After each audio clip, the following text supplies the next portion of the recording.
estimados profesores, estudiantes, es para mí motivo de mucha felicidad, no de orgullo, sino de felicidad estar aquí al frente de ustedes, porque pues hace muchos años yo estaba ahí como un estudiante, estos señores eran mis profesores y ahora estoy igual de viejo que ellos, no mentiras, ahorita somos pues pares académicos y eso me da mucha alegría volver a mi alma mater ya como resultado de todo el esfuerzo y dedicación que he tenido durante todo este trasegar en mi doctorado, que ya llevo ya 5 años en él, investigando sobre este tema de los pasivos ambientales.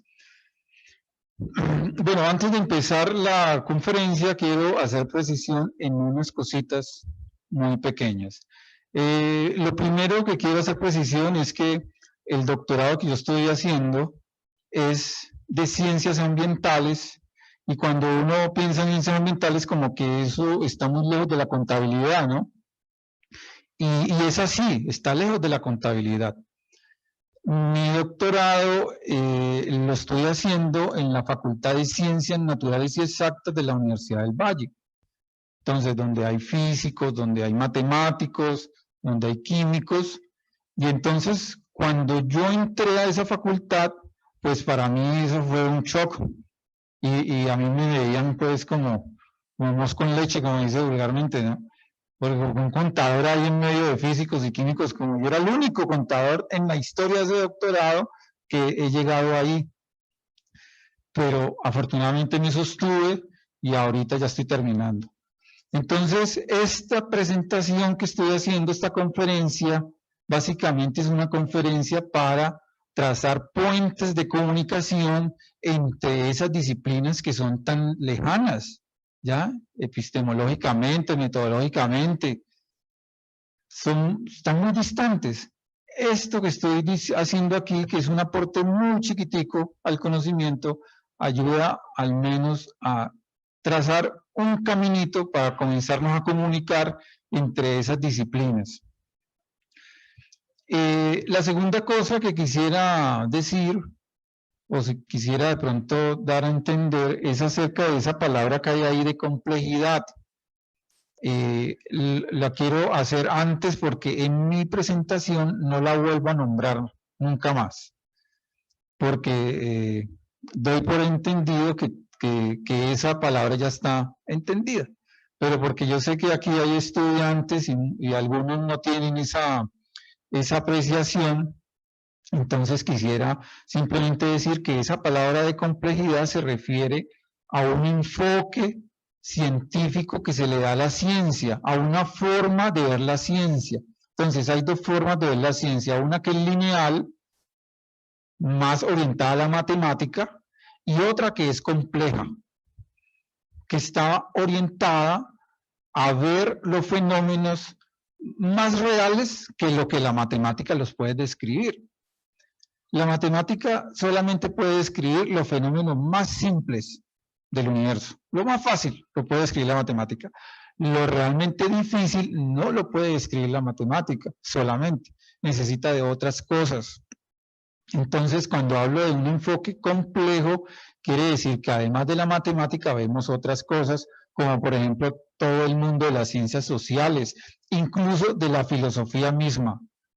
La realidad no está ajena a esa observación de esas otras ciencias. Y para trabajar con problemas ambientales, que son problemas de lo real, son problemas de lo palpable, porque el aire que está contaminado nos mata. Entonces, eso lo tenemos que bajar o trabajarlo no solamente con discursos matemáticos, sino con otros tipos de discursos también. Bueno, haciendo esas dos apreciaciones, entonces voy a comenzar a hacer esta conferencia, que también he tenido la precaución de escribirla. O sea que voy a leer la conferencia, así que no se vayan a quedar dormidos, por favor, porque están quedando grabados y el que queda dormido queda grabado. Entonces voy a leer la conferencia, por favor. colocar atención, si pueden tomar apuntes durante la charla para estar muy atentos. Y de pronto hay muchas cosas que de pronto van a sonar raras, las omiten y de pronto en la sesión de preguntas las podemos ampliar. ¿Listo? Yo traté de hacerla lo más sencillo posible, pero aún así yo sé que hay cositas que de pronto se van a complicar. Bueno, iniciemos entonces el reconocimiento de la entropía en la contabilidad, una visión desde la complejidad. En los últimos 50 años de crecimiento económico, el mundo ha sobrepasado los límites vitales de la biosfera, extinguiendo gran cantidad de especies y de plantas, convirtiendo los bosques en desiertos, los ríos y lagos en cráteres, y hemos calentado el planeta llevando a la humanidad a un peligro de riesgo de extinción inminente. Las cifras que mostraré en esta presentación, todas son de fuentes fidedignas, científicas e irrefutables. No podemos llegar al cinismo del negacionismo cuando las cifras y los hechos catastróficos de la naturaleza están presentes a simple vista. No es coincidencia que hace 50 años también el sistema económico predominante en el planeta mutó a una configuración de políticas y de visiones de mundo, acervando a las sociedades humanas al egoísmo y al individualismo, llevando a millones de personas a una carrera desenfrenada por alcanzar la felicidad por medio del consumo excesivo de bienes materiales. Podemos demostrar esta tendencia desenfrenada al consumo al observar esta gráfica en donde nos muestra por un lado el crecimiento poblacional, que es la línea azul, y por otro lado el crecimiento del consumo de materiales, que son las barras que ven ahí color mostaza. Mientras la población del mundo se ha duplicado en los últimos 50 años, el consumo de materias primas se ha multiplicado por 4. Podemos agregarle a la gráfica los datos de desigualdad social, los cuales en 1970 eran equivalentes a 1 a 7, son esos valores que están arriba con esos círculos azules. Mientras que a la fecha esa brecha social es de 1 a 95. Esto quiere decir que en promedio hace 50 años la población más rica del mundo comparada con la población más pobre del mundo eran 7 veces más rica, mientras que al día de hoy la población más rica del mundo es casi 100 veces más rica. Aquí tengo una comparación, mientras que los gráficos azules muestran la comparación de 1 a 7, aquí el rojo, ese puntico rojo con este grande que casi se desborda del gráfico, muestra la comparación de la desigualdad social de 1 a 95. ¿Y qué decir de la prospección al 2030, ¿no? Donde la desigualdad social va a llegar a 1 a 123.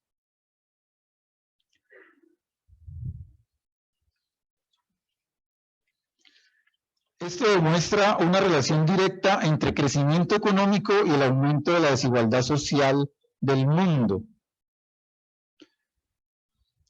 Desde la publicación del informe del Club de Roma, encargado al Instituto Tecnológico de Massachusetts en 1972, varios autores y científicos se han pronunciado en contra de la idea de crecimiento económico propuesta por la economía neoclásica. Hermann Daly, Sergei Latouche, Nicholas Georgescu y Manfred Magnet, entre muchos otros grandes pensadores, han desvirtuado la tesis del crecimiento económico e incluso han postulado otra forma de concebir la economía en la teoría del decrecimiento. Si la historia reciente y las cifras científicas demuestran que el crecimiento económico ilimitado dentro de esta biosfera finita es irracional, y nos está llevando a la autodestrucción, ¿por qué seguir insistiendo en reforzar esta tesis? Enmendándola, haciéndole remiendos como a una colcha rota, la cual está tan desgastada que por más parches que se le coloque, dejará finalmente filtrar el frío. Eso pareciera ser la postura de muchas disciplinas, llamadas científicas, pero que en la práctica solo sirven para sostener artificialmente un sistema económico que ya está caduco. Estas disciplinas se han convertido en mercaderes del saber, clientes de las editoriales científicas y de la industria, y ya dejaron hace rato de construir ciencia para revelar la verdad y se ocuparon a producir ciencia para el beneficio de los grandes capitales. Sin ánimo de ofender a los muchos profesores e investigadores que con buenas intenciones se sumergen en sus proyectos de investigación, quisiera llamarlos ahora a la reflexión, si con esos mismos proyectos no están perpetuando el egoísmo de la sociedad, el hiperconsumo y la desigualdad social. La contaduría pública no se escapa de esa crítica, porque en su praxis está sumergida como una disciplina al servicio del sistema capitalista. Con unos estándares de información que han perdido su norte, el cual es brindar información útil al servicio de la sociedad, y se han convertido solo en una herramienta al servicio de los grandes inversionistas para maximizar los dividendos. Las investigaciones basadas en estándares, en marcos conceptuales, en metodologías para la valoración y revelación contable, jamás podrán brindar soluciones a la crisis ambiental, o mejor dicho, a la crisis de la civilización, si no se salen de sus paradigmas financieros y utilitaristas en donde está sumergida. Trabajos sobre eficiencia y ecoeficiencia, sobre informes integrados, sobre indicadores de gestión, no podrán superar el paradigma de la acumulación del capital si no se miran desde otro enfoque de pensamiento diferente al de la economía neoclásica.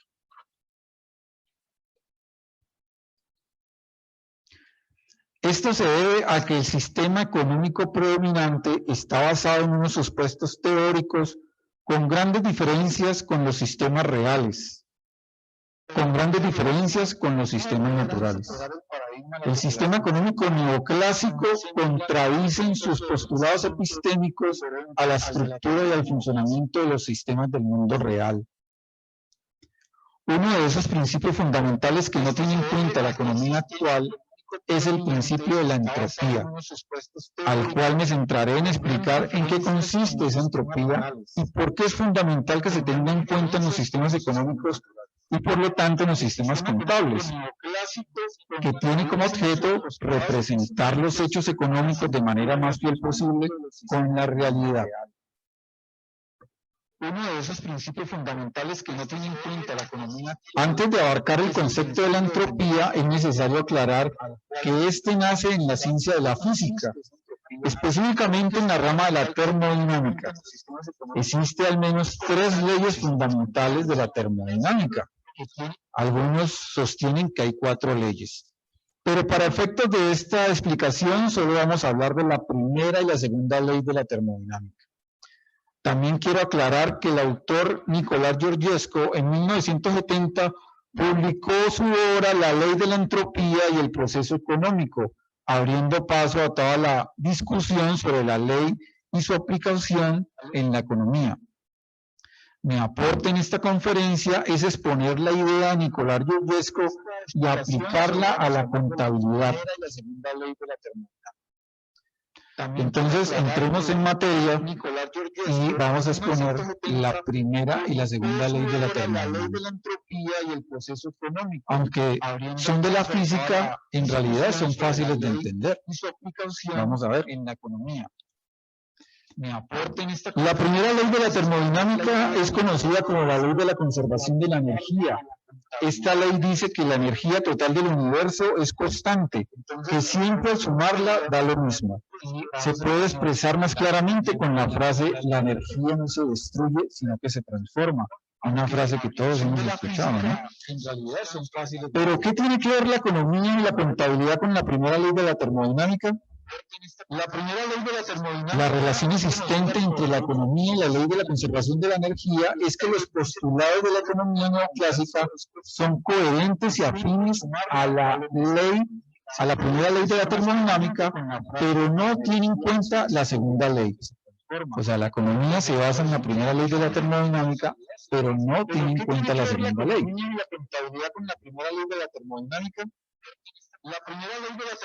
El pensar solo en esta ley sin tener en cuenta las otras leyes termodinámicas hace caer a la economía en concepciones erradas, como creer que se puede alcanzar el 100% de la eficiencia en un proceso.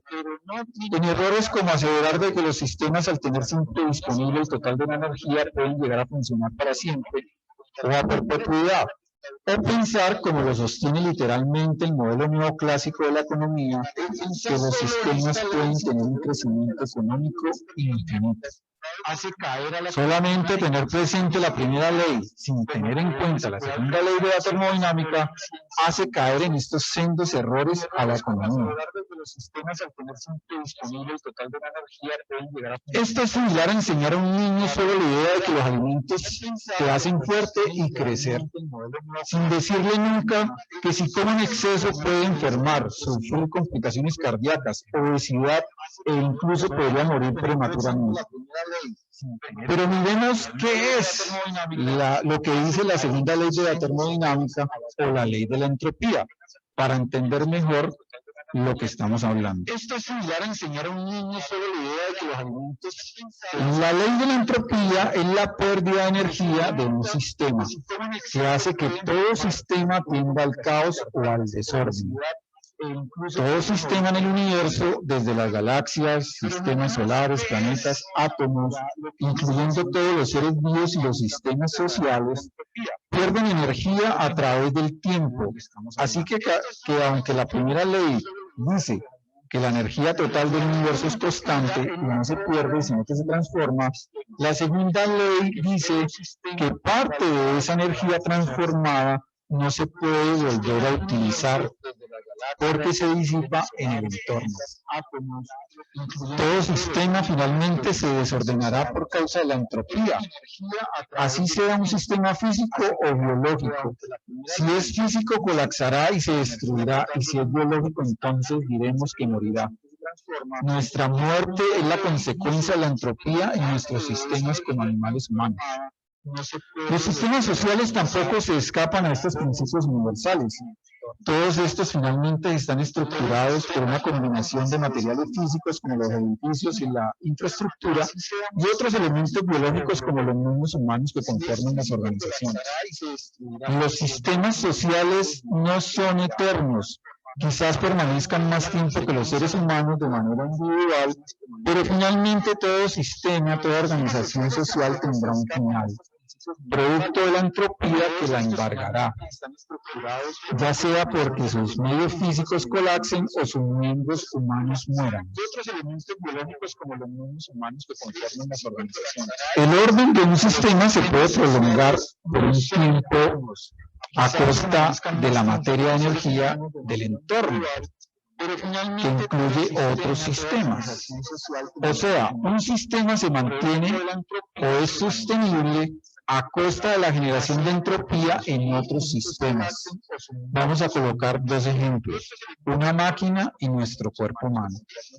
Por ejemplo, una máquina en una fábrica se desgasta. Esa entropía se contabiliza en una cuenta llamada depreciación, y aquí ya le comenzamos a ver el lado contable a eso. Pero el grado de desorden de ese sistema máquina se puede controlar para prolongar la vida útil de la máquina, disminuyendo su entropía, haciéndole mantenimiento a la máquina, reparando sus partes, cambiándolas por otras partes nuevas. Todos estos cambios introducidos al sistema máquina, al cual queremos prolongarle la vida, finalmente representan materiales y energía de otros sistemas en el entorno que al utilizarlos aumenta la entropía del sistema máquina, disminuye la entropía del sistema máquina, pero aumenta la entropía del entorno. O sea que cuando arreglamos una máquina, pues le podemos prolongar la vida útil, disminuimos su entropía a costa del aumento de la entropía de otros sistemas o del entorno. Asimismo, lo podemos aplicar al sistema de nuestros cuerpos biológicos como seres humanos. Podemos aumentar nuestra expectativa de vida o mejor disminuir nuestra entropía interna mejorando nuestra dieta, bajando de peso, haciendo ejercicio y vivir más relajado para evitar el estrés. Todas estas acciones generan entropía en otros sistemas y entornos. Los alimentos que consumimos, por ejemplo, para producirlos generan una gran cantidad de entropía en los ecosistemas. Y al hacer ejercicio, desgastamos los equipos deportivos, gastamos nuestra ropa y a veces se requiere de otras personas como entrenadores y auxiliares, los cuales a su vez generan su propia entropía. Aún sin llegar al extremo, podemos decir que el mismo hecho de respirar oxígeno y expedir dióxido de carbono ya es una acción que genera entropía, además de que suma la cantidad de gases de efecto invernadero que causan el cambio climático. O sea que el solo hecho de respirar ya estamos generando entropía en el medio ambiente. Este concepto de entropía está introducido de manera muy limitada en la contabilidad con el reconocimiento de la depreciación de la propiedad, planta y equipo. Al reconocer el desgaste del inmovilizado material, se está reconociendo parte de la entropía de esos activos. Pero la contabilidad como está concebida actualmente es incapaz de reconocer el desgaste o el grado de desorden o entropía que las actividades económicas generan en otros sistemas o en el entorno en general si la empresa no posee derechos de propiedad sobre ellos. La depreciación solamente aplica si la empresa posee los derechos de propiedad de los activos a los cuales está depreciando. Quedan por fuera de todo reconocimiento el desgaste, desorden o entropía causado en los ecosistemas, en los ríos, en los páramos, en las selvas, los bosques, que las empresas con sus actividades extractivas impactan provocando grandes daños. También está por fuera de la economía neoclásica y de la contabilidad el cálculo de los costos generados en la población por el desplazamiento, enfermedades por contaminación e incluso costos tan grandes que las comunidades pagan con sus propias vidas. Aquí vemos una foto real de las consecuencias de la entropía por una empresa de extracción de minerales. También está por fuera de la economía neoclásica y de la contabilidad el cálculo de los costos generados en la población. Para reflexionar sobre este hecho del aumento de la entropía en las comunidades por parte de las empresas, solo pensemos en el vecino municipio industrial de Yumbo. Este municipio recibe su nombre a causa que en este territorio se encontraba sentado, no hace más de 70 años, un gran cabildo indígena de la etnia Yumbo.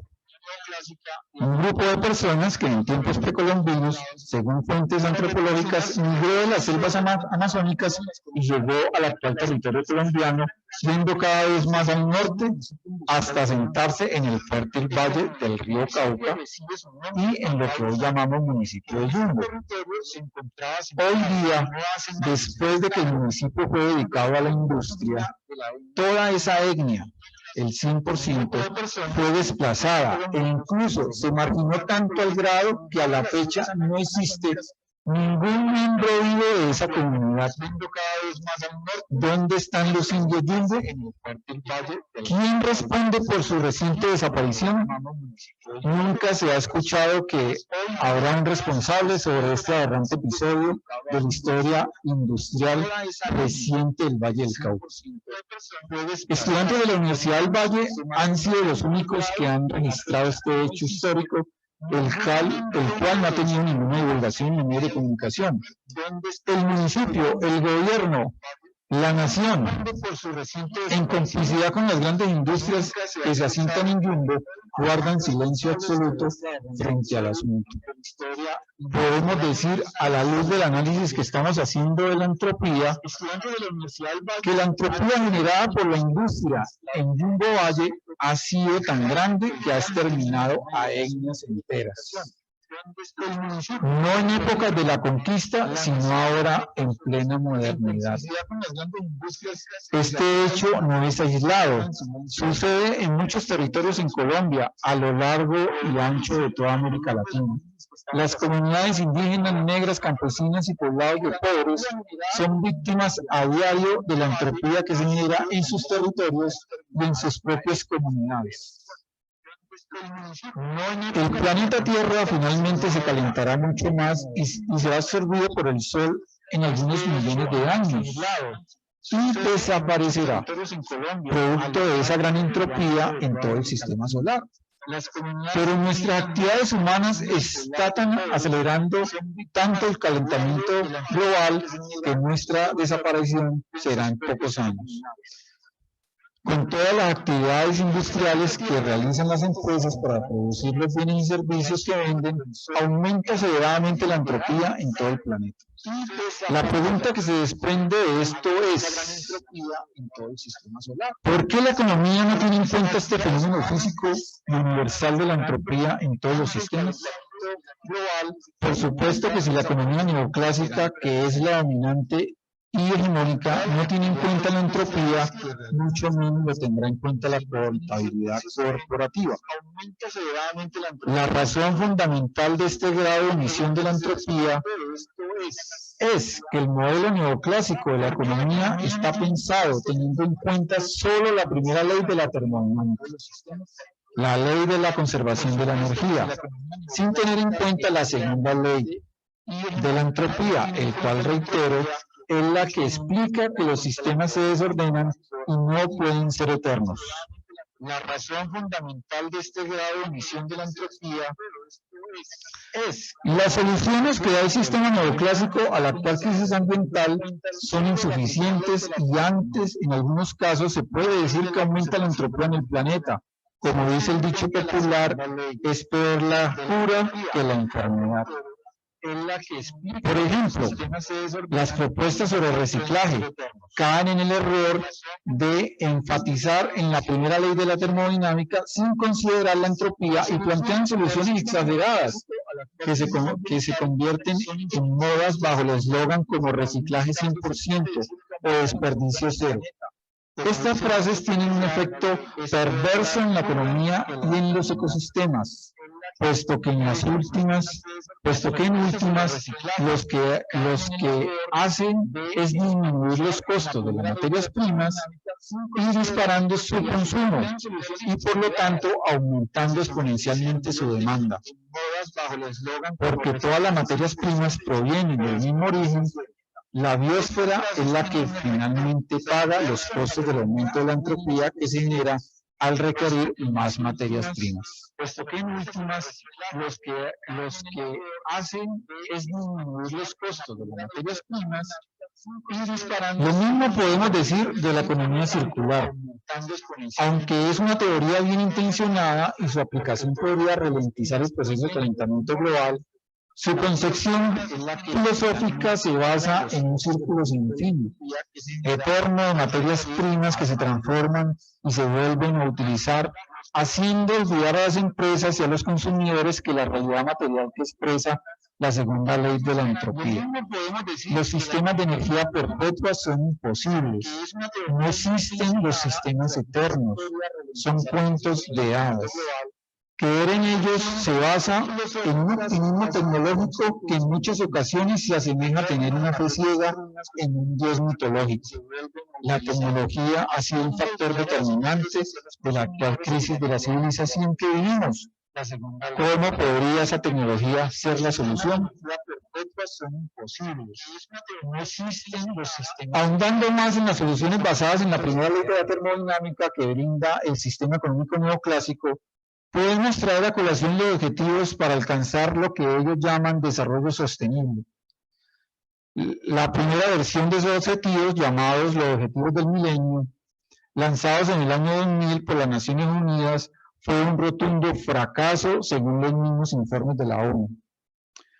¿Cómo podría el sistema económico actual, que genera los problemas en el medio ambiente, plantear soluciones sin cambiar el sistema? Haciendo caso omiso a ese fracaso de los objetivos basados en sola la primera ley de la termodinámica, el mundo capitalista, representado en la ONU, lanzó en el 2015 una nueva batería de objetivos para alcanzar el desarrollo sostenible, llamados los ODS, los cuales son prácticamente los mismos, pero divididos no en 8 objetivos como los originales del milenio, sino en 17 objetivos, como lo ven ahí en la gráfica. Esos objetivos no plantean ningún cambio al sistema económico, solo metas con indicadores, dando por sentado que el sistema económico es perfecto. Incluso el objetivo 8 de los nuevos Objetivos de Desarrollo Sostenible tiene como título Trabajo decente y crecimiento económico, perpetuando la idea del crecimiento económico infinito basado en la primera ley de la termodinámica y desconociendo la realidad material de la segunda ley de la entropía. ¿Cómo es posible que dentro de las soluciones que se plantea el capitalismo está expreso el crecimiento económico, el cual es uno de los principales factores que genera la degradación de la naturaleza? Sin el ánimo de ser pesimista, los ODS tienen gran probabilidad de volver a fracasar, porque lo que se necesita replantear no son solo los objetivos, sino el sistema económico y sus principios ontológicos y epistémicos. ¿Qué puede hacer entonces la contabilidad para reconocer al menos en parte la entropía generada? ¿Qué podría hacer la contabilidad para ser parte de la solución y no del problema? Puesto que la entropía es una magnitud que no se reconoce cuando ésta no pertenece a activos de propiedad de la empresa, la idea fundamental es que se cree un mecanismo para hacer el reconocimiento de la entropía generada en el entorno, al menos la más evidente, como los que existen en los impactos ecológicos y sociales. Este reconocimiento puede ir en forma de costo en los procesos productivos.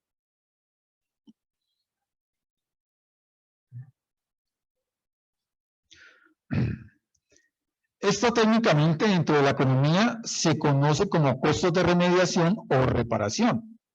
Ejemplos de estos costos son como limpiar una fuente hídrica después de un derrame de petróleo. Pero como podemos observar, las metodologías de valoración de esa entropía, al menos las metodologías monetarias, ya están creadas como herramientas dentro de la ciencia económica. Pero el sistema económico neoclásico desconoce estos costos, argumentando que son externos al sistema y llamándolos externalidades negativas. Esto es una consecuencia de considerar solo la primera ley de la termodinámica, porque asimismo, y ojo con esto que es clave, asimismo, como cuando la física habla del total constante de la energía en el universo y presupone que el universo es el único sistema que puede ser cerrado, la economía neoclásica también dentro de sus postulaciones matemáticas se define como un sistema cerrado en donde los impactos al medio ambiente no le pertenecen. A la luz de la segunda ley de la termodinámica o la entropía, e incluso a la luz del sentido común, esta tesis de considerar la economía como un sistema cerrado y ver los impactos de la naturaleza como externalidades es una gran falacia.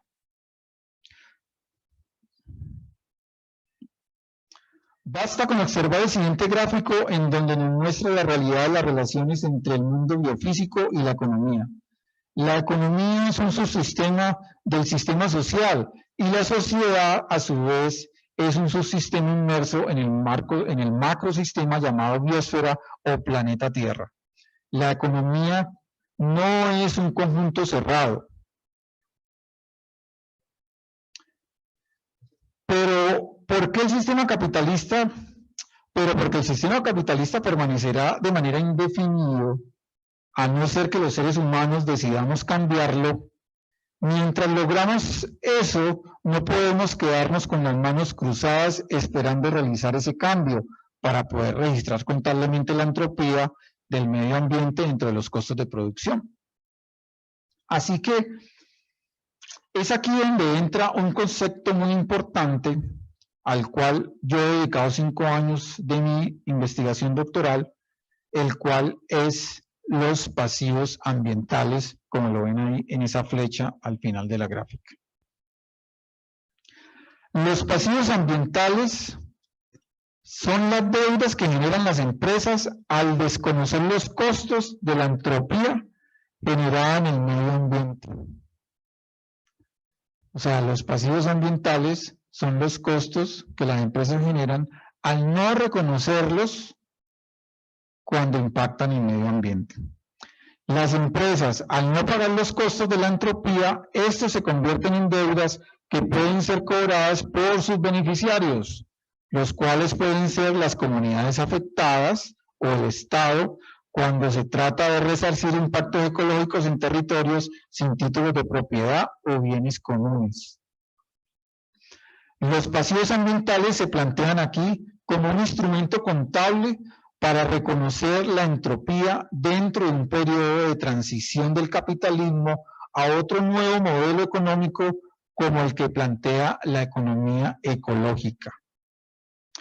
Los pasivos ambientales, entonces, dejan de ser elementos contables en los estados corporativos y que se minimizan y se ocultan y se convierten en herramientas de lucha para que las comunidades puedan resarcir sus derechos, ser reconocidos y puedan desarrollar capacidades.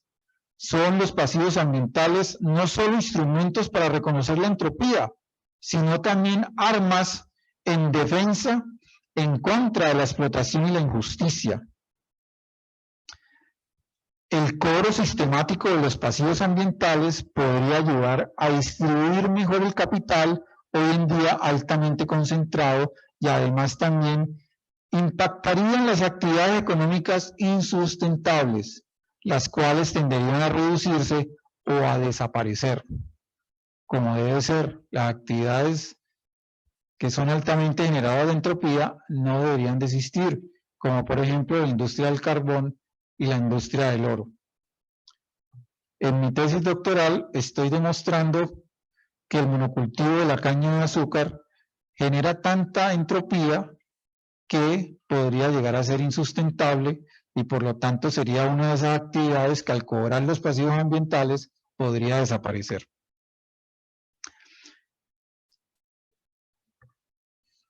Y finalmente, mientras ven esa hermosa gráfica, quisiera que escucharan esta última reflexión. Es una idea falsa de que no existen modelos diferentes y alternativas al capitalismo y al comunismo. Debemos rechazar los argumentos que llaman despectivamente a todas las ideas alternativas al capitalismo como utopías, queriendo minimizarlas y ridiculizarlas, puesto que estos olvidan que todos los modelos económicos e ideales sociales se han logrado implementar en el imaginario colectivo a través de la utopía. Es entonces necesario soñar una utopía para crear un sistema económico basado en principios diferentes al del beneficio personal que expuso Adam Smith. Un sistema que no se fundamente en el egoísmo ni en el consumo excesivo de materiales y energía para alcanzar la felicidad. Necesitamos crear una utopía basada en los principios como la vida misma, una utopía biocéntrica para tener el entusiasmo suficiente para construir un modelo económico que no sea solo económico, sino que a su vez sea un sistema que reconozca a la sociedad como parte del mismo y reconozca la vida de todos los seres en el planeta. Muchas gracias.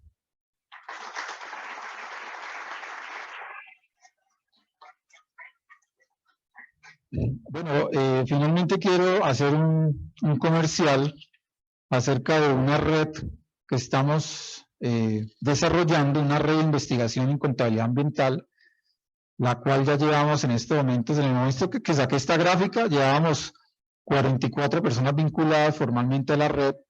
En este momento son 55 personas vinculadas a la red. De esas 55 personas, hay 37 personas con posgrados y 11 personas con doctorados a lo largo y ancho del país. Y también en esa red ya hay no solamente colombianos, sino que hay personas de México, Perú y de Estados Unidos. Entonces, los invito para que formen parte de esta red que le encuentran en ese dominio que está ahí arriba, contabilidadsustentabilidad.org. Ahí pueden encontrar unos formularios para vincularse. Y en esa red estamos tocando temas relacionados con todo esto que he estado hablando, de la entropía, de la teoría de crecimiento económico, de nuevas propuestas de sistemas económicos diferentes del capitalismo o teorías relacionadas con la economía ecológica. También hablamos de otras formas de medir los impactos ambientales diferentes a las metodologías monetarias e introducimos también metodologías no monetarias en estas prácticas que estamos investigando. Bueno, muchas gracias. Y muchas gracias también al profesor Esteban Correa. Y seguidamente, profesor, vamos a dar un tiempo para unas cuantas preguntas. Entonces, le pido a los participantes para que, por favor, si tienen una pregunta, entonces, aquí está el profesor dispuesto a responder. Le pido a los de la mesa técnica y a la dirección técnica del evento que, por favor, el micrófono, por acá levantaron la mano, a ver si ya viene el micrófono. No, uy, bueno, Muy se anticiparon, noches. profesor. Mi nombre es María Elizabeth Ortega. A mí me quedó la duda de una palabra que usted nombró, de reciclaje. O sea que el reciclaje que se hace en la casa o en los conjuntos residenciales, ¿no sirve? Bueno, claro, es muy buena su pregunta. Vamos acá a la diapositiva, ¿cierto? Entonces, no es que no sirva, sino que está basada en una premisa falsa. Y la premisa falsa es que es imposible, bajo la ley, la segunda ley de la termodinámica, que es la entropía, que se pueda reciclar 100%. Es imposible. No se puede reciclar 100%. Entonces, ¿qué pasa? Cuando las empresas se concentran en reciclar, se genera el efecto contrario que se quiere, que es reutilizar las materias primas para que las materias primas pues se dejen de extraer. Pero cuando se dice que el reciclaje puede llegar al 100%, lo que se causa en la economía que es realmente las empresas disminuyen sus costos de producción. Por lo tanto, los precios de los productos bajan. Y según las leyes de la economía, a menores precios, mayor demanda. ¿Y eso qué pasa? Entonces las empresas comienzan a producir más de esos productos que están utilizando reciclaje. Y porque no todo es 100%, sino que también utilizan materias primas de los recursos naturales, entonces a la final se aumenta el consumo de materias primas. ¿Ya? Igualmente pasa con el desperdicio cero. Es imposible en un sistema de producción llegar a desperdicio cero. Entonces, son premisas que la industria ha vuelto famosas y muchos de nosotros, los profesores, incluso las compramos porque creemos y estamos ciegamente seguros que son reales. Pero no son reales, porque solamente están teniendo una sola cara de la moneda en cuenta. No están teniendo en cuenta la otra cara de la moneda, que es la entropía. Es imposible que estas premisas sean verdaderas. Sería otra cosa si se considerara la realidad. Ah, es que el reciclaje no se puede hacer 100%. Es más, hoy en día solamente se recicla el 1% de las materias primas, con todo el esfuerzo que se ha hecho. Entonces, si el mundo confía en esa tecnología del reciclaje para salvarnos, pues con el 1% de las materias primas recicladas, eso no nos va a llevar a ninguna salvación.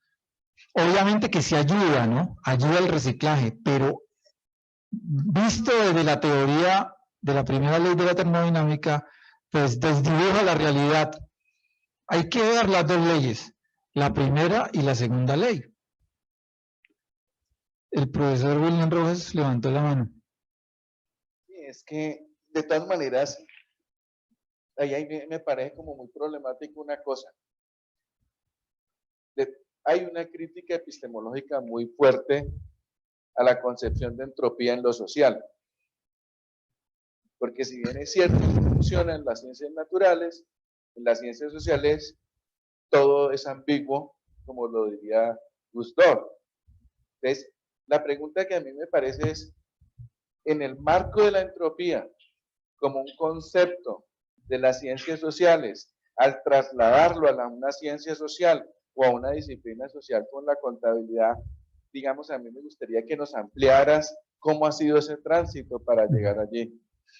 Porque si no lo hacemos, me parece que, digamos, que no se deja claro el problema que tenemos. Esa es una primera. Y la segunda es esta. El problema del medio ambiente es solo un problema del sistema capitalista, a tu juicio, o es un problema también del tipo de subjetividad que ha construido el capitalismo. Bueno, muchas gracias por esas preguntas generadoras de gran entropía en el auditorio. Y en mí. Bueno, yo traduciría la primera pregunta como ¿cómo operacionalizar métodos para valorar esa entropía y hacerla real, hacerla operativa? No sé si traducida así se puede contestar en parte la pregunta. Los pasivos ambientales son una forma de calcular la entropía y trasladar ese cálculo de los estados financieros corporativos a el ejercicio de resarcir los derechos de las comunidades. O sea, medir la entropía, o mejor dicho, calcular los pasivos ambientales, que equivale a medir la entropía en la sociedad, en las comunidades ayuda a hacer algo que se llama justicia. Entonces, el objetivo ontológico de ese cálculo de la entropía es totalmente diferente al del corporativo. En el corporativo, cuando se calcula un pasivo ambiental, pues primero hay un gran problema de intereses, ¿no? Porque ¿cómo una empresa va a calcular su deuda? ¿Ya? Y eso es lo que hacen las empresas hoy en día. Que calculan su pasivo ambiental, calculan su deuda y al final, ¿qué hacen? Minimizan ese pasivo a tal punto que en la mayoría de las veces lo desconocen totalmente, lo desaparecen, no están en los estados financieros corporativos. Entonces, por ese lado no es,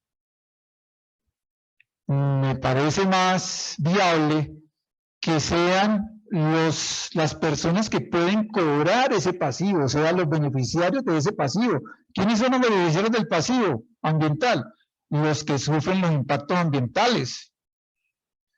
Entonces son ellos los que tienen que configurar esa deuda y cobrársela a las empresas. Pero ese ejercicio no es un ejercicio netamente contable, es un ejercicio interdisciplinar en donde interviene la contabilidad como instrumento de valoración, pero también muy fuertemente está la ciencia del derecho para estructurar demandas y estructurar todas esas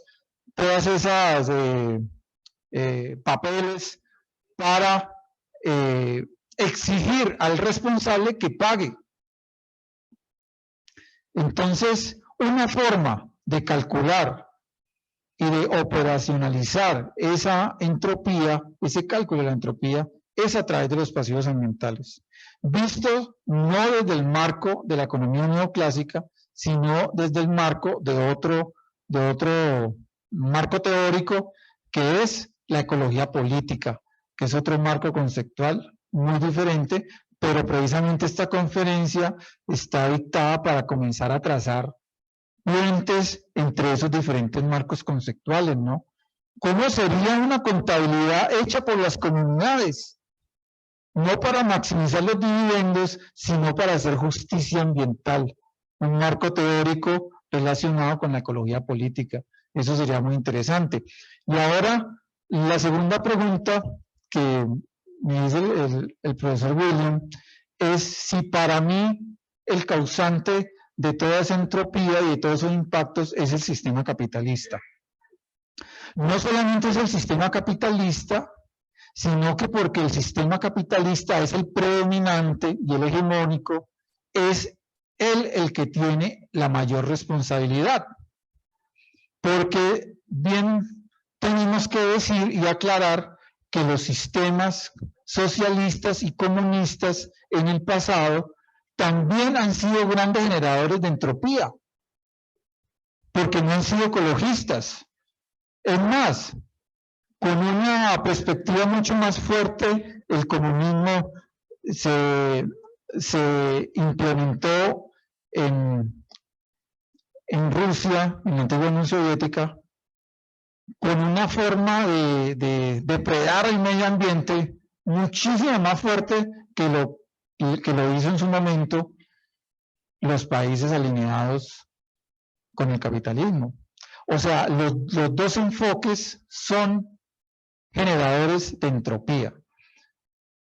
Pero en este momento, a la luz de las estadísticas y de la cantidad de empresas que hay y de países que hay inmersos en el sistema económico neoclásico y en ese modelo que llamamos popularmente neoliberal, que es basado principalmente en la extracción excesiva de recursos materiales en el medio ambiente, podemos decir que ese modelo económico es altamente generador de entropía. Tenemos que pensar entonces en un modelo económico alternativo. Podría ser entonces uno basado en la economía ecológica y comenzar a pensar en posturas como la del decrecimiento. Si el crecimiento económico está trayendo tantos problemas, entonces ¿por qué no pensar en decrecer?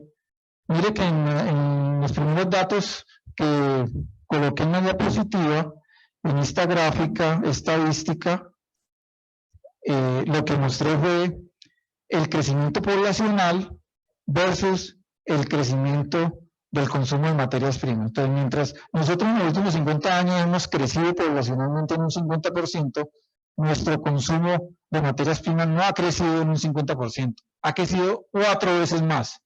O sea que hace 50 años un ser humano consumía menos. ¿Por qué consumía menos? Pues porque nos han metido a la cabeza ese sistema, esos imaginarios del sistema económico neoclásico, nos han metido a la cabeza que la felicidad se puede alcanzar, y ahí yo creo que complementa un poquito la pregunta que hace el profesor William, en ese imaginario del sistema económico capitalista que se basa en el beneficio personal, que dice que a mayor beneficio personal individual de cada uno, eso va a redundar en el beneficio de toda la población. De pronto para Adam Smith esa utopía le funcionaba para esa época, para Europa en el momento, pero hoy en día esa ética egoísta se ha desbordado y ha generado, como lo muestra en una gráfica, una gran desigualdad social. Entonces hay que comenzar a pensar en otras formas, ¿no? Y en ese tránsito del sistema económico capitalista a esas otras formas, podrían los pasivos ambientales ayudar en esa transformación, en esa transición de un sistema económico a otro. Bueno, no sé si le respondo a grosso modo la pregunta. Bueno, dos preguntitas, también igual muy cortas, concretas. ¿Crees que se puedan adecuar, adoptar, converger, armonizar las NIF con el tema ambiental? ¿Eso es posible? ¿O son dos cosas absolutamente antagónicas?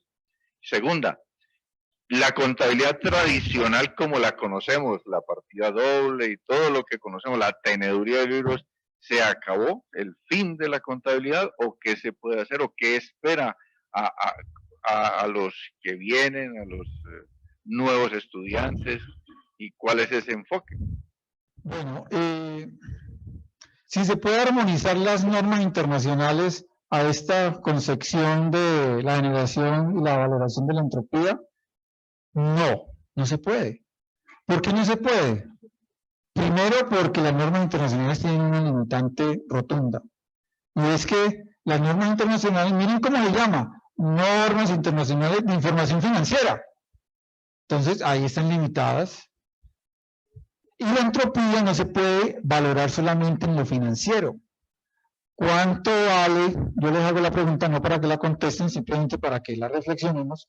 ¿Cuánto vale la etnia? ¿Cuánto dinero vale la etnia de los indios Jumbo que se perdió? ¿Eso se puede calcular en dinero? Eso no se puede calcular en dinero. De pronto podría haber una indemnización, pero ese valor hay que complementarlo con otros valores que las normas internacionales no tienen en cuenta. Entonces yo creo que las normas internacionales sí podría complementar en parte, podría complementar esos ejercicios de valoración desde la perspectiva financiera. Y además de eso, habría que agregarles otras regulaciones y otros estándares relacionados con valoraciones de otro tipo, valoraciones ecológicas y valoraciones culturales, que la contabilidad está explorando. Desde la contabilidad social y de la contabilidad ambiental se exploran metodologías para hacer estos tipos de valoraciones. Y la segunda pregunta que hace es, ¿qué va a pasar entonces con la tecnología de libros? Pues no sé si la pregunta es como pertinente al tema ahora, pero lo que sí es cierto es que la contabilidad se tiene que transformar en otra cosa diferente a lo que hoy estamos viviendo. Porque no solamente está amenazada por estos grandes retos ambientales, sino que está amenazada por los retos también tecnológicos, ¿no? De la inteligencia artificial y todos estos grandes desafíos que tenemos. Entonces, ¿qué vamos a hacer nosotros en un futuro? ¿Qué vamos a hacer si nosotros nos enfocamos en lo financiero no más y tenemos una cantidad de objetivos de desarrollo sostenibles que la mayoría se miden con indicadores financieros? Y si en eso estamos basados, en que ese es nuestro aporte, que la contabilidad va a aportar en eso para solucionar la gran crisis ambiental. Entonces, ¿qué va a pasar con todo ese mundo que no es financiero? Que en realidad allí es donde están los mayores impactos, ¿no? Los mayores impactos que no se visibilizan.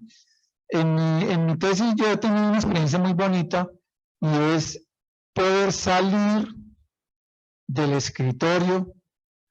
No sé si cuando leyeron mi hoja de vida se percataron de que yo soy desarrollador de software. Y por más de 15 años he estado metido en estos programas de computador desarrollando software financiero, contable.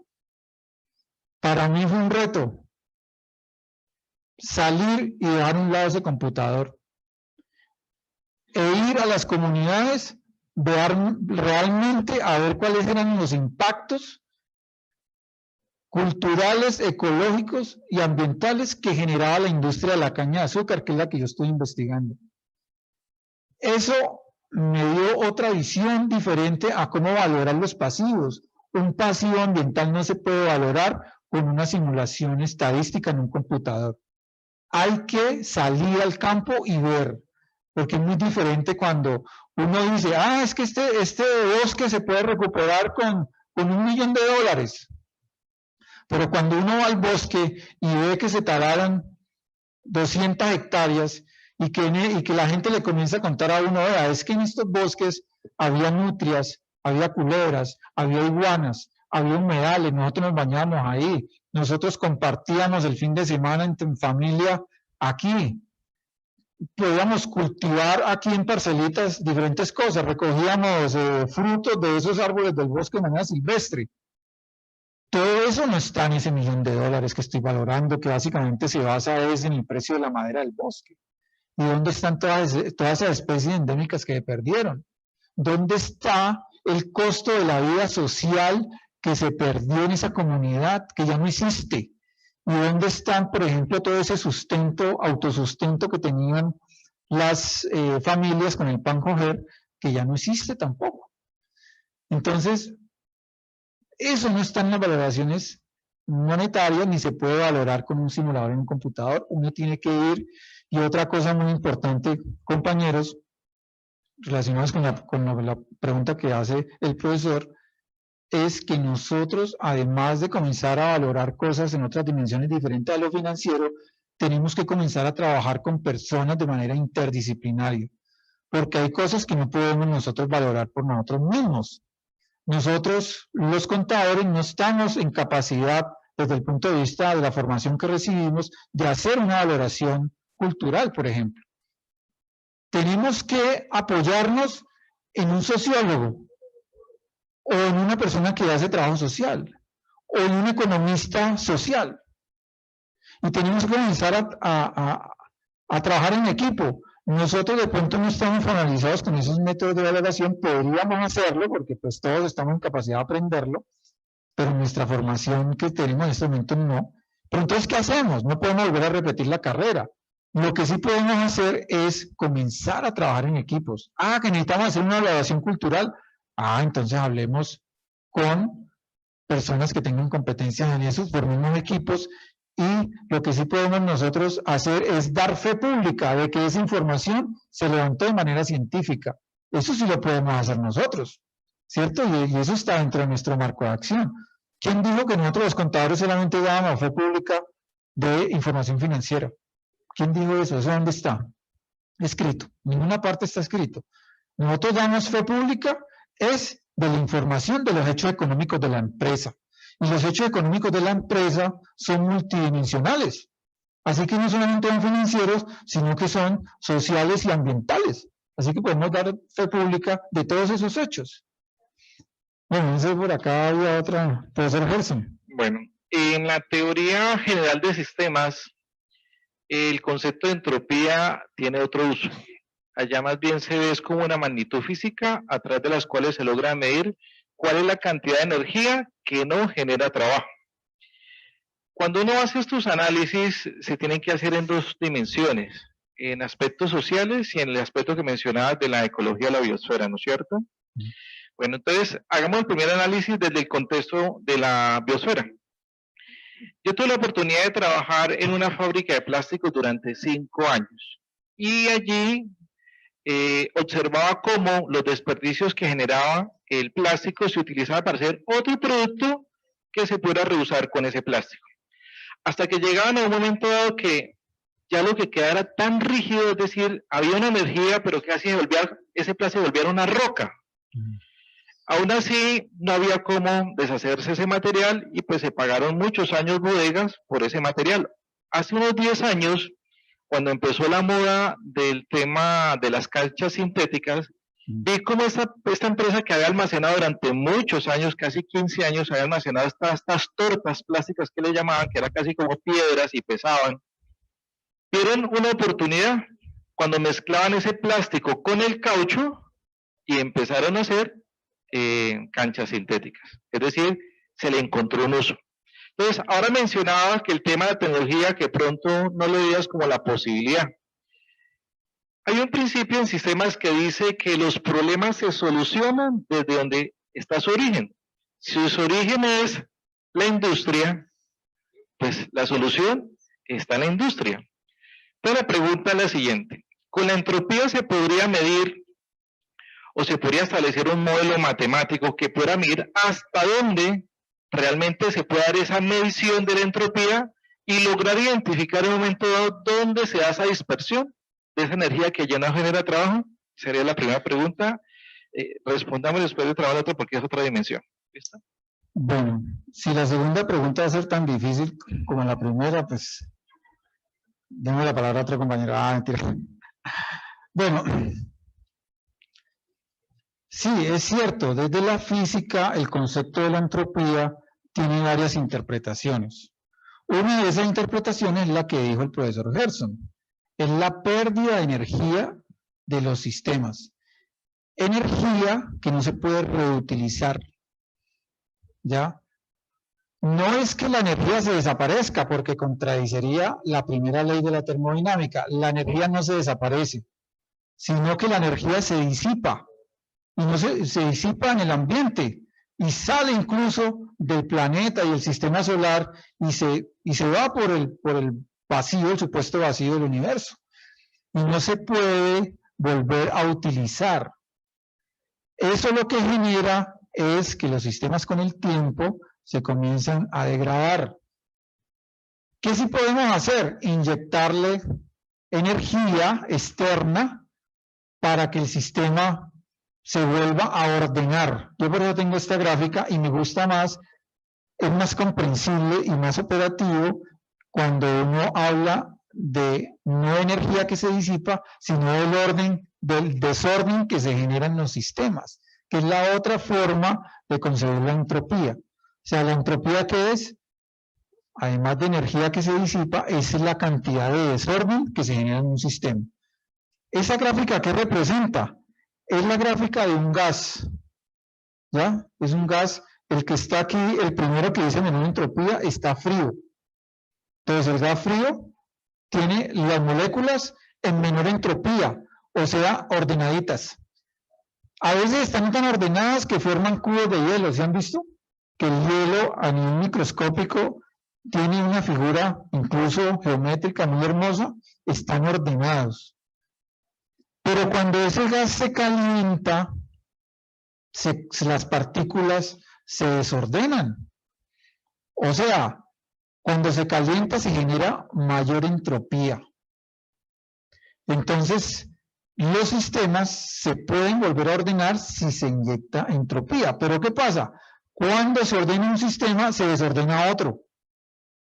Entonces, por más que en la empresa que coloca, de ejemplo, el profesor Gerson, por más que guardaran ese plástico y hicieran canchas sintéticas, ese plástico ahí no era la suma de toda la materia que se había reducido, porque hubo una gran cantidad de energía que se perdió en los procesos de reciclaje y quedó un residuo. Esa energía que se perdió ya es irrecuperable. Ver la entropía desde un aspecto contable, a esa dimensión que tú hablas ya de la física cuántica prácticamente, sería demasiado complejo. No sé cuántos años tendrían que pasar para que tuviéramos las herramientas adecuadas para poder medir el desorden de las partículas. ¿Ya? De pronto serían tantos años, no sé, 100 años, digamos, arbitrariamente estoy diciendo 100 años, que en 100 años lleguemos a esa tecnología, pero de pronto en 100 años ya no estamos, ya no podemos esperar generar esa tecnología porque estamos en una urgencia. ¿Qué sí podemos medir más fácilmente? Los efectos visuales de ese desorden, que son los impactos ambientales que se pueden ver, o sea, los bosques que se talan, los ríos contaminados, las personas se enferman, las comunidades que desaparecen, las especies que se extinguen. Eso es consecuencias de la entropía y eso sí lo podemos medir más fácilmente, ¿ya? Entonces yo creo que si nosotros como contadores podemos aportar algo, pues comencemos con lo más fácil, que a su vez es muy difícil, ¿no? Pero sería un buen logro si lo hacemos. Si logramos comenzar a medir en la contabilidad esos impactos ambientales que son la entropía de los ecosistemas, podríamos entonces hacer grandes avances y generar algo muy importante que lo quiero recalcar, que no es maximización de los dividendos, sino justicia. Es otra cosa diferente para lo cual sirve la contabilidad. Otra pregunta que yo hago al auditorio, pues yo también tengo derecho a hacer preguntas, ¿cierto? ¿Por qué la contabilidad siempre se ve desde el punto de vista de los inversionistas? ¿Por qué no desde el punto de vista de la sociedad? La sociedad también puede llevar su propia contabilidad, ¿cierto? La sociedad puede llevar la contabilidad, por ejemplo, de la cantidad de CO2 que las empresas generan en el medio ambiente. Eso sería una forma de contabilidad social y ambiental también. Y la sociedad también podría llevar una contabilidad de esos impactos ambientales, de esa entropía que se genera, para luego decirle a las empresas, vea, usted ha generado esta entropía y eso vale tanto monetariamente. Y también vale desde otras dimensiones de valor. Bueno, no sé, profesor Gerson. Sí, muy bien. De hecho, se puede concluir lo siguiente para dar paso a la otra pregunta de la dimensión La social. señora Nadia Sí, levantó la mano también, entonces después de la pregunta. después, muy bien. Entonces, encontramos lo siguiente. Hoy en día vemos que el reciclaje, en este caso en China, que se está dando, ya en Colombia están llegando productos que son consecuencia de ello. Tanto que cuando uno piensa la ropa, lo piensa como un insumo para abrigarse y otros aspectos estéticos, pero hoy en día en Colombia está llegando ropa de quién sabe cuántos reciclajes que se le ha dado a ese plástico, porque hoy en día la ropa es de plástico.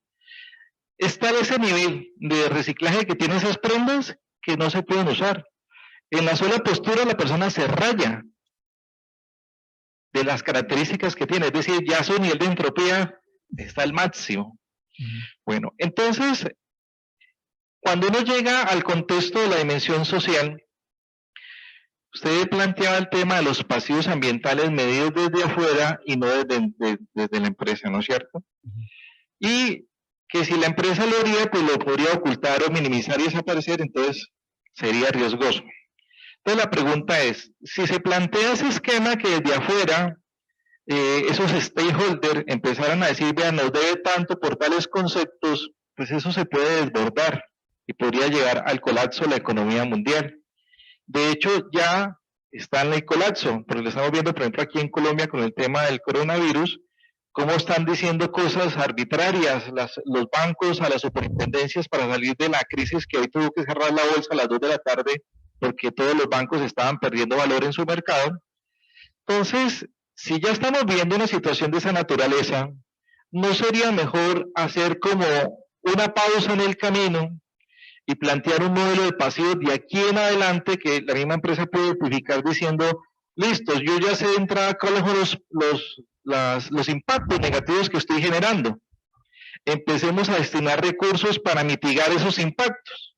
Y con los excedentes veamos cómo podemos mitigar impactos que hacia el pasado se han dado.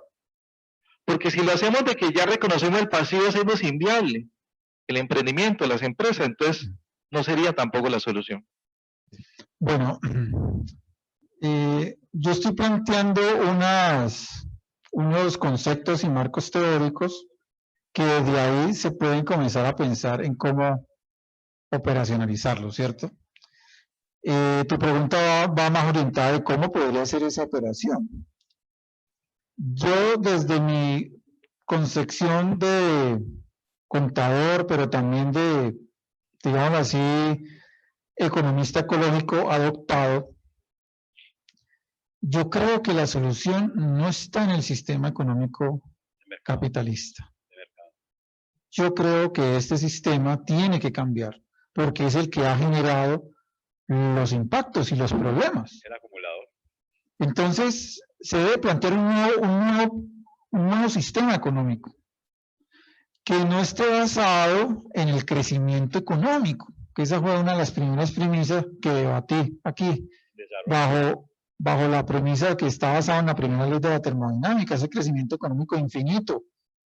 El crecimiento económico no puede ser infinito, porque mire que la economía no puede, ese círculo que está ahí, no puede crecer infinitamente, porque tiene un límite que son la sociedad, y la sociedad tiene un límite que es la biosfera, ¿no? Entonces los recursos se van a acabar. Y ahí me da pie para explicar brevemente, o simplemente mencionar, algo que se llama la paradoja de Gibbons. Gibbons fue el autor de esa paradoja. El que dijo, cuando se optimiza el material en un sistema productivo, cualquier materia prima, se dispara el consumo exponencialmente de esa materia prima. O sea, cuando yo hago un proceso productivo tecnológicamente más viable y le saco más rentabilidad porque vuelve el proceso más barato, más eficiente, ¿qué es lo que hago realmente? Pues puedo bajar el costo de la producción, ¿cierto? Y ese costo de la producción yo lo traslado, esa disminución del costo lo traslado a una disminución del precio. Y si el precio disminuye, la demanda de ese bien aumenta. Entonces, en última, la economía como está concebida ahora, todos los procesos, afortunadamente es así, todos los procesos que generan eficiencia en los productos terminan impactando negativamente al medio ambiente porque aumenta el consumo de las materias primas. Entonces hay que comenzar a pensar en cómo no consumir tanto. Porque ahí está el problema. Mire que nosotros hemos aumentado en población en los últimos 50 años el doble de la población. Antes éramos, hace 50 años éramos 3.500 millones, hoy somos 7.000 millones. Pero el consumo de materias primas no se ha multiplicado por 2, sino por 4. O sea, en términos materiales, ¿eso qué quiere decir? Voy a colocar un ejemplo de pronto que suena irreal, pero es real. La gente hace 50 años quería, para ser feliz, una casa. Hoy en día quieren 4 casas. Usted le puede preguntar a cualquier persona que diga, ¿vos qué querés? No, yo quiero tener una casa para vivir con mi familia. Y quiero tener otra casa para arrendarla. Y quiero tener una finca para ir los fines de semana. Dígame si no es cierto que la mayoría piensan así. Porque creen que la felicidad está en tener muchas cosas. Por ejemplo, en mi casa, que yo soy ecologista, hay 2 televisores. Y mi esposa, que está sentada ahí, la viento ahí al charco, tiene 2 teléfonos celulares. Ya, entonces, ¿cómo 2 teléfonos celulares? Anteriormente, hace 50 años, ¿cuántos teléfonos había en una casa? Si la casa era de clase media para arriba, había un teléfono, ¿cierto? Un teléfono. Y hoy en día cada persona tiene 2, 3 teléfonos. Yo he visto personas con 3 teléfonos. Y todo lo responde a la vez. Y las familias tienen un televisor por cuarto. O sea, estamos consumiendo de una manera desproporcionada. Eso no es racional. Estamos haciendo un uso irracional de las materias primas. ¿Y por qué hacemos ese uso? Porque el sistema económico que tenemos está basado en el consumo. Para que funcione y no colapse, como hizo Gerson, pues las sociedades tienen que ir consumiendo cada día más y más y más y más. Pero va a llegar un momento en que ya no van a haber materias primas. Entonces, ¿qué va a pasar? Necesariamente vamos a tener que decrecer a la fuerza. Entonces el mensaje es, o decrecemos a la fuerza de aquí a unos 30 años, o comenzamos a planificar de manera ordenada cómo decrecer antes de que nos comenzamos a decrecer a la fuerza, porque inminentemente vamos a decrecer porque se van a terminar las materias primas. Señora Nadia. Bueno, aclaro que los 2 televisores están apagados porque no tenemos cable, cancelamos el cable hace varios años, no consumimos televisión y hay uno de los televisores que está a la venta. Y tengo 2 celulares porque no me lo trajeron de Hong Kong, que es, hay de combate, es de combate y los 2 están estropeados. Pero bueno, escuchando el aporte a la inquietud del profesor Gerson, cuando él pues expresa esa preocupación de que si realmente se aterrizan todos esos pasivos ambientales es como crear un colapso y decir de que las empresas o los emprendimientos se van a ver afectados. En mi opinión, considero que las normas o todo está establecido de tal manera que donde se ejecutara o se implementaran las cosas podríamos entrar en esa confrontación. Sin embargo, es posible y lo correcto sería que las empresas se hagan cargo de esos impactos negativos o esos impactos bien llamados ambientales. Lo real es que eso no ocurre. Lo real es que no es así. Entonces, ¿qué hacen las empresas? Entramos en esta era o esta moda del marketing verde, del marketing social, de la responsabilidad social empresarial, donde yo digo, bueno, en estas poblaciones donde está sentada la planta, hágame el favor y me le manda unos útiles escolares a la escuelita, vaya y me le dona unos instrumentos musicales a la otra y todos contentos. Y eso es algo que se replica a lo largo y ancho del país. Mi reflexión y mi pregunta es esta, y me pongo la camiseta de los estudiantes, de quienes están cursando su carrera en este momento, y aclaro que yo no soy contadora, pero pues estoy inherente al mundo contable y todo lo que he aprendido también ahorita en ciencias ambientales al lado del doctor Esteban. Yo como estudiante de contaduría, ¿cómo me voy a preparar para lidiar con el sistema corporativo cuando yo me adhiera a una empresa, me adhiera a una corporación y quiera ejercer todo esto que he aprendido, cuando quisiera ir de la mano de esa contabilidad ambiental y yo entre a ser como esa piedra en el zapato y la empresa me quiera realmente poner el freno y decir, no, qué pena, aquí usted hace esto, o sea, es que no es real. Yo voy a entrar a trabajar en una empresa y quisiera hacer, aterrizar todo este concepto, pues que es muy loable y que es real y viable, pero pues, ¿qué puedo hacer, doctor? En la casa hablamos. Bueno, pues es una pregunta la más difícil, ¿no? Que me tiró todo el estudiante encima. Pero bueno, en estos días, incluso con el profesor Gerson, fuimos invitados a un programa de televisión y ahí surgió precisamente una pregunta similar, ¿no? Y entonces decíamos que hay varios tipos de contadores. No todos los contadores hacen lo mismo, sino que la disciplina contable incluso tiene 12 áreas de ejercicio, ¿no? Auditoría, tributaria, finanzas. Hay 12 de esas. Entonces, hay un contador que es el que lleva la contabilidad en una empresa. Ese contador, desafortunadamente, está limitado porque no tiene independencia mental. Desde el punto de vista del concepto de independencia de la auditoría, ¿no? Que no puede tomar decisiones autónomas porque está subordinado a unas órdenes que le da su jefe y a un salario. Entonces, ¿qué tiene que hacer? Regirse a las normas internacionales de información financiera en donde está inmerso su sistema de información contable. O sea, ese tipo de contador no es que sea inferior, está haciendo daño, no, pues está haciendo su trabajo y lo está haciendo muy bien. Pero desde el punto de vista de las soluciones ambientales no puede hacer mucho.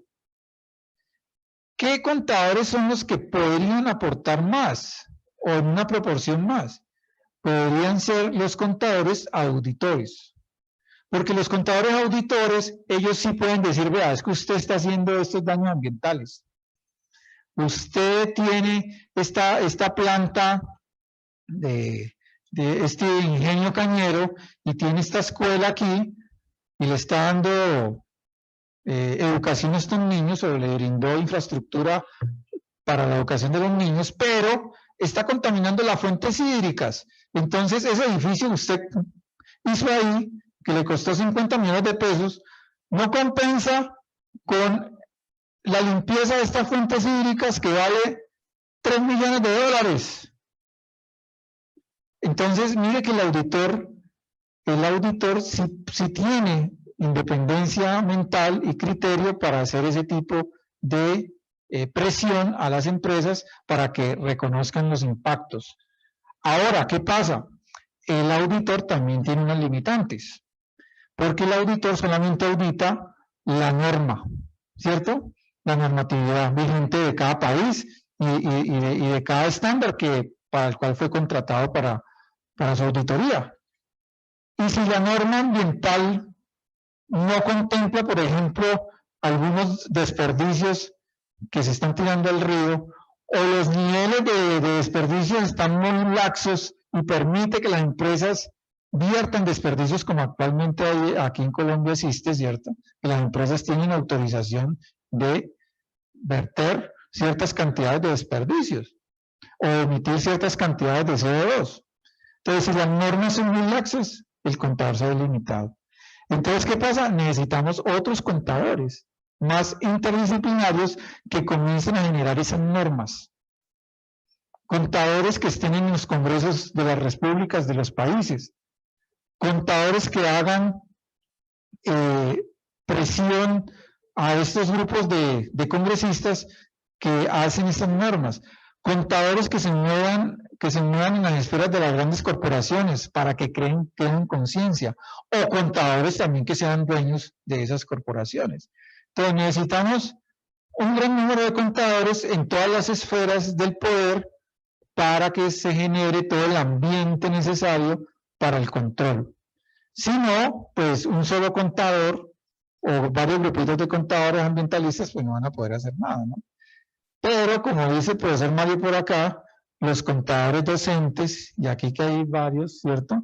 Tienen una gran responsabilidad porque van a ayudar a todo ese ejército de contadores a crear conciencia, y esos contadores se les va a generar esa duda o esa inquietud, y cuando salgan al mercado posiblemente sean generadores de esos cambios en las leyes que necesitamos, o generadores de ese cambio de conciencia. El profesor Agreda tiene una pregunta.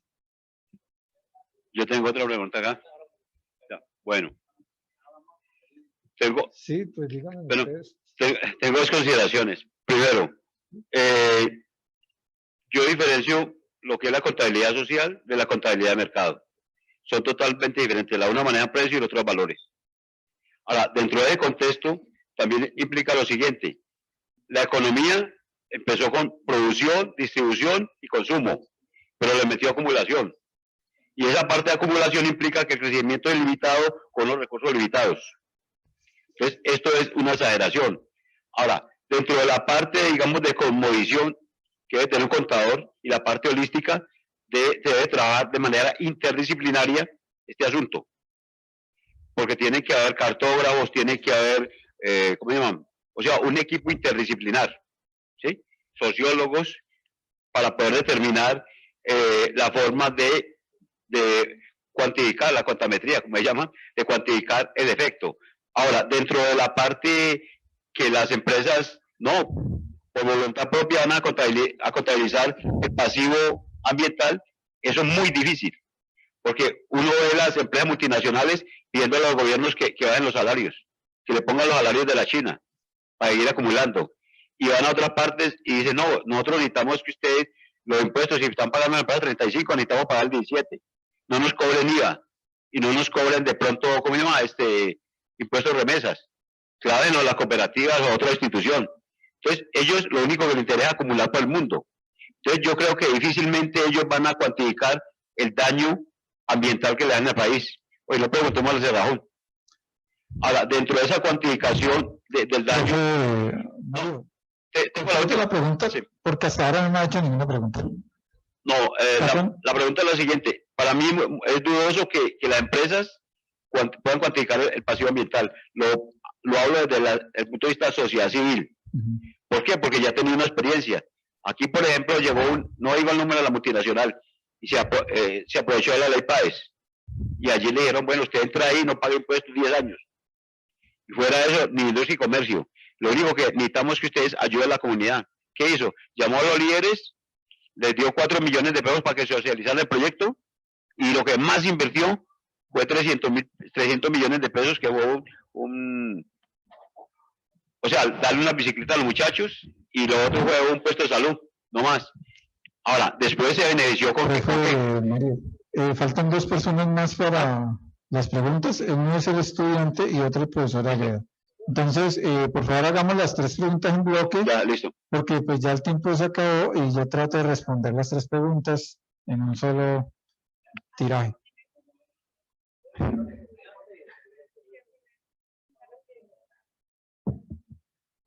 Mi pregunta, Inés, es que usted llegó a una conclusión, que es que nosotros tenemos que decirle a la empresa qué tiene que remunerar, decir usted hizo eso, hágase responsable. Pero al nosotros darle valor a algo que no tiene valor, como usted mismo dijo, la cultura, uno qué va a hacer ahí si la empresa no es capaz de devolver algo que, o sea, ella no tiene, ella es incapaz de devolver algo así. ¿Cómo uno le dice pague eso si no es capaz? Y no es dinero lo que uno le va a dar por eso, porque eso no tiene valor. Entonces, al uno cuidarse, pues intentar pensar en cómo cobrarle eso, ¿no? ¿Qué haría? Listo, gracias. Profesor Agreda. Bueno, primero agradecerte la charla. Es que yo quisiera hacer primero una como identificar que la exposición tiene como un elemento. No hay que, una cosa es que yo esté pensando en el ejercicio profesional. Otra cosa es cómo contribuye la contabilidad a decantar, a reconocer, a interpretar los efectos que produce el proceso industrial, el proceso del consumo. Me parece que ese es el punto crucial, o sea, eso es una construcción de ciudadanía. Y me parece que ese es, digamos, aquí tenemos que construir unas ciertas utopías, pero para entender el mundo. Y para poder comprender las dimensiones, no solamente pensando en el ejercicio profesional, del reconocimiento, etcétera. En ese orden de ideas, la próxima demanda tenemos otra utopía aquí, que es el tema tributario. Y así y perdónenme que me extienda un poquito para invitarlos el próximo lunes, es porque aquí no nos hemos preguntado quién es el responsable real de haber declarado inexequible la última ley de reforma tributaria. Y la vamos a decir el próximo lunes, que el gran responsable de eso fueron los congresistas. Que es diferente a todo lo que hemos pensado, quién tiene la responsabilidad, algo así como esto que estamos planteando acá. Entonces yo primero quería decirle eso, que me parece que eso debe irse en la dirección de construcción de ciudadanía y la contribución que la contabilidad tiene y puede hacer para decantar y reconocer ese pasivo ambiental. La segunda cosa es, y esa es una pregunta que te haría, ¿cómo esto, de todas maneras, como es una sociedad, y la sociedad de alguna manera para que sea exigible, exige el derecho? Entonces, ¿cómo va esa línea del derecho con esos reconocimientos? Porque hoy en día estamos hablando de costos ambientales y, por ejemplo, el caso de la contaminación vehicular. Entonces, ¿cómo el derecho lo ha vinculado con este ejercicio del reconocimiento del pasivo ambiental? Bueno, gracias. Bueno, voy a intentar responder las tres preguntas de manera breve y conciso, en una sola cosa, con un solo ejemplo.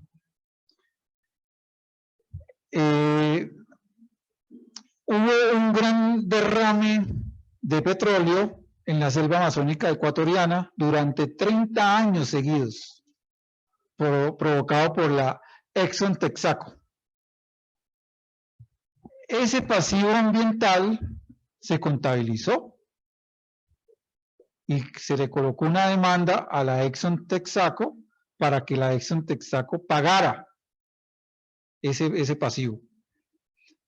Pero junto con ese cálculo que hicieron varios economistas y contadores que estuvieron ahí trabajando para que vean que esto no es una cosa teórica, sino que ya está en la práctica, llegaron también cantidad de testimonios de personas, de indígenas que habían sido desplazados y habían sido enfermos y habían sido muertos por esa contaminación. También llegaron a los jueces informes de especies de árboles que ya no existían, de cantidad de hectáreas en la selva amazónica que fue derribada y cantidad de animales que fueron muertos. Esos informes, aunque fueron levantados desde la economía, son informes de contabilidad ambiental, ¿ya? Y esos informes de contabilidad ambiental sirvieron para que el juez le dijera a la Exxon Texaco el siguiente veredicto: tiene que pagar una suma exorbitante, no me acuerdo la suma, no me acuerdo la suma, varios miles de millones de dólares por ese impacto ambiental que generó. Y también el juez dijo, y además de eso, usted, señor Exxon Texaco, por todo este daño ambiental, tiene que pedirle perdón a las comunidades y nunca más volver a hacer lo que hizo en ningún territorio en el mundo. Ese fue el dictamen del juez. Mire que allí hay dos valoraciones, al menos. Está la valoración monetaria, que es la multa, pero también hay una valoración cultural que está expresa en la exigencia a la multinacional de que tiene que pedir perdón. Eso es una valoración cultural.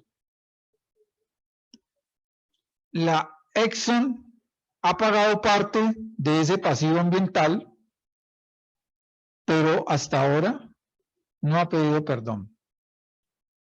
Porque el pedir perdón significaría que esta empresa reconocería su error y no volverlo a hacer significaría cerrar plantas de producción en todo el mundo.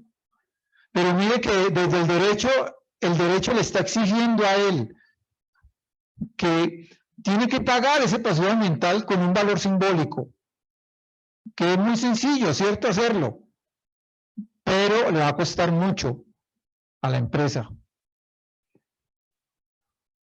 La empresa hasta ahora no lo ha hecho. Tenemos la esperanza de que en algún momento, además de que pague la totalidad de la deuda, también pueda pedir perdón, así mismo como se lo están exigiendo a otras multinacionales, como por ejemplo la BP, por haber derramado todos estos millones de litros de petróleo en el Golfo de México.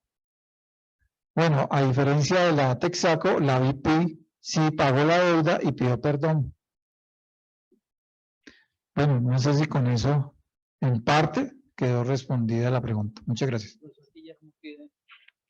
El profesor Guillermo pide una moción de privilegio porque tiene una pregunta y dice él muy interesante. Profesor, pero que hacía la ultimita ya, pues, porque hay que considerar que el expositor está bastante cansado ya. Profesor Esteban, en primera instancia quiero felicitarle por su excelente exposición. En su exposición usted introdujo unos términos disparadores que me parecen bien interesantes. En este recinto donde la mayoría somos contables. Términos como desigualdad, como felicidad, como perdón, etcétera. Yo me pregunto, ¿cuál sería el papel que los académicos, usted como académico, podemos jugar para que esos estudiantes, futuros contadores, les interese también la parte social, la parte política, tú hablas también del poder, porque sería importante pensar también de que vamos a formar contadores integrales. Entonces, en cuanto al currículo, ¿qué tú nos puedes aportar para que ese contador piense fundamentalmente en esos términos que tú has hecho referencia, la pobreza, los marginados, y no solamente quedarnos con rendir cuentas financieras? Entonces, ¿cuál sería, digamos, el aporte que tú nos harías como universidad? Muchas gracias por la pregunta, porque esa ha sido una de las inquietudes que tenemos nosotros como red de investigación de contabilidad ambiental. ¿Cuáles son esas reformas curriculares que se tienen que llevar en las programas de contabilidad para que el contador salga formado con una visión más social? En primera instancia, todos los programas de contaduría pública deberían de tener la asignatura contabilidad ambiental. Debería existir esa asignatura contabilidad ambiental. En algunas universidades, como la San Buenaventura, existe, pero es selectiva. Entonces, como segundo punto, esa asignatura debería de ser no electiva, sino una asignatura obligatoria. Y eso no garantiza que una sola asignatura vaya a crear la conciencia y las competencias necesarias. Todas las asignaturas de contabilidad, al menos las del core de contabilidad, deberían de tener como un elemento transversal en todas esas asignaturas el elemento de la sustentabilidad. O sea que todas las asignaturas, tributaria, auditoría, costos, contabilidades 1, 2 y 3, deberían de tener el elemento de sustentabilidad transversal, o sea que los ejercicios, los enfoques, todo debería de ser para que el estudiante comience a visionar cómo podría ser una contabilidad más sustentable, más social, con esos elementos que tú dices que introduje, como la sustentabilidad, como la felicidad, como el perdón, ¿ya? Porque eso tiene que ver con la sustentabilidad, ¿no? Que la sustentabilidad Por eso ya es motivo de otra conferencia, ojalá me inviten otra vez para hablar del término de la sustentabilidad. La sustentabilidad no tiene que ver solamente con cifras monetarias. En la contabilidad hay indicadores como, por ejemplo, el índice Gini, que es el índice del bienestar humano, ¿no? Entonces, el índice de bienestar humano. Entonces, para finalizar la pregunta, la contabilidad debería de formar contadores que sean lo suficientemente ágiles y precisos para medir cosas como, por ejemplo, el bienestar. Miren que en países como Ecuador no se habla de desarrollo sostenible. Allá se habla de buen vivir, ¿ya? Igualmente en Perú. Y eso está dentro de la legislación, dentro de la constitución política. Esa palabra de desarrollo sostenible no existe, porque esa palabra fue inventada por la ONU, o sea, por los países capitalistas. Y la sostenibilidad, desde el punto de vista de la entropía, tampoco existe, ¿no? Porque todos los sistemas, en cierta forma, son insustentables, son insostenibles en el tiempo, pero sí pueden ser sustentables, que es otro concepto mucho más amplio, ¿ya? Entonces, ese buen vivir que reclaman estos pueblos de Ecuador y de Perú está arraigado o bien en las comunidades indígenas. Y ellos mismos están proponiendo sus formas de desarrollo económico, sus formas de crecimiento y sus formas de poder llegar a ser felices, ¿ya?